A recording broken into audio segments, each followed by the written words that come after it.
Hello అందరికీ welcome back to my channel. ఈరోజు video ఏంటంటే సింపుల్ వేలో ఓన్లీ 3 ఇంగ్రీడియంట్స్ తోటి వడియాలు ఎంత ఈజీగా పెట్టుకోవాలో నేను మనకు చూపిస్తున్నాను. Let's get in to the process. ఆ 3 ఇంగ్రీడియంట్స్లో ఫస్ట్ ఇంగ్రీడియంట్ వచ్చేసి సాబ్దానా. ఈ ప్రాసెస్ మనం చేయాలంటే సాబ్దానా నేను తీసుకున్న క్వాంటిటీ వచ్చేసి 250 గ్రామ్స్ అనమాట. నాకు 250 గ్రామ్స్ వచ్చేసి 2 గ్లాసెస్ ఆఫ్ సాబ్దానా వచ్చింది. దీన్ని మనం ముందు రోజు నైట్ నీట్గా క్లీన్ చేసుకొని నైట్ అంతా నానబెట్టుకోవాలి. మార్నింగ్ వరకు ఇలా మెత్తగా నానిపోతుంది అనమాట. ఇక మన నెక్స్ట్ సెకండ్ ఇంగ్రీడియంట్ వచ్చేసి ఆలుగడ్డ. సాబ్దానా ఎంత క్వాంటిటీలో తీసుకుంటున్నామో ఆలుగడ్డ కూడా అంతే క్వాంటిటీలో తీసుకొని మరీ మెత్తగా కాకుండా ఇప్పుడు నేను వీడియోలో చూపించే విధంగా ఉడకబెట్టుకొని పొట్టు తీసుకొని దాన్ని మంచిగా తురుముకోవాలి. చూసారు కదా, ఇలా మంచిగా తురుముకోవాలి. మరి మెత్తగా అయితే మాత్రం మనకి ముద్ద ముద్ద అవుతుంది అనమాట ఆలుగడ్డ. ఆ తర్వాత ఒక మందపాటి గిన్నె పెట్టుకోవాలి. నేనైతే కుక్కర్ తీసుకున్నాను అనమాట. దీంట్లో మనం వాటర్ క్వాంటిటీ వచ్చేసి 1 గ్లాస్ సాబ్దానాకి 4 గ్లాస్ ఆఫ్ వాటర్ పోసుకోవాలి. అంటే 1:4 రేషియో అనమాట. ఇప్పుడు నాకు 2 గ్లాసెస్ వాటర్ వచ్చాయి కాబట్టి టోటల్ నేను 8 గ్లాసెస్ ఆఫ్ వాటర్ తీసుకున్నాను.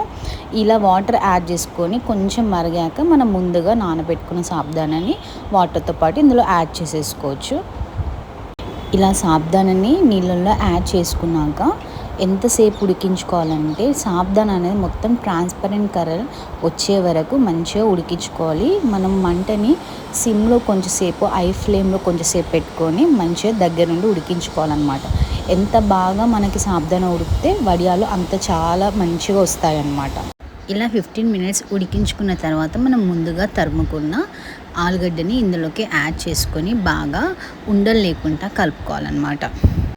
ఇలా యాడ్ చేసేసి ఒక 5 మినిట్స్ సిమ్లో పెట్టి అడుగంటకుండా అంతా మిక్స్ అయ్యేలా మనం ఒకసారి కలుపుకుందాం. ఆ తర్వాత అంతా మిక్స్ అయ్యాక ఇట్లా బబుల్స్ వచ్చే టైంలో మనం మన టేస్ట్కి సరిపడా సాల్ట్ అనేది యాడ్ చేసుకోవాలన్నమాట. చూసారు కదా, ఆలు అనేది పర్ఫెక్ట్ కుక్ అయితే మనకి అందులో తురుము అనేది ఈజీ కనిపిస్తూ ఉంటుంది కలిపేటప్పుడు. అదే కొంచెం ఎక్కువ కుక్ అయినా మనకి ముద్ద ముద్ద వస్తుంది అనమాట. ఇక మన థర్డ్ ఇంగ్రీడియంట్ వచ్చేసి పచ్చిమిర్చి పేస్ట్. ఒక 2 లేదా 3 మన టేస్ట్కి సరిపడా పచ్చిమిర్చిని పేస్ట్లా చేసేసి ఇప్పుడు ఈ ఉడికేటప్పుడు అందులో వేసేసి ఆ తర్వాత ఒక చిటికెడు జీలకర్ర వేయండి. టేస్ట్ చాలా బాగుంటుంది. అది కూడా వేసేసి కలుపుకొని కొంచెం దగ్గర వచ్చాక దించుకోవడమే. ఇప్పుడు దీన్ని మనం ఒక 20 మినిట్స్ పక్కన పెట్టేసి చల్లార్చుకోవాలన్నమాట.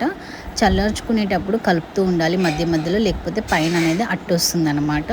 ఆ తర్వాత మనకి ఏ సైజులో కావాలో ఆ సైజులో వడియాలు పెట్టేసుకోవాలి. దీన్ని మనం ఫ్యాన్ కింద 24 అవర్స్ పెట్టేసి నెక్స్ట్ డే ఎలా చేయాలనేది మన సెకండ్ పార్ట్ 2లో నేను పెడుతున్నాను. See next video. బాయ్.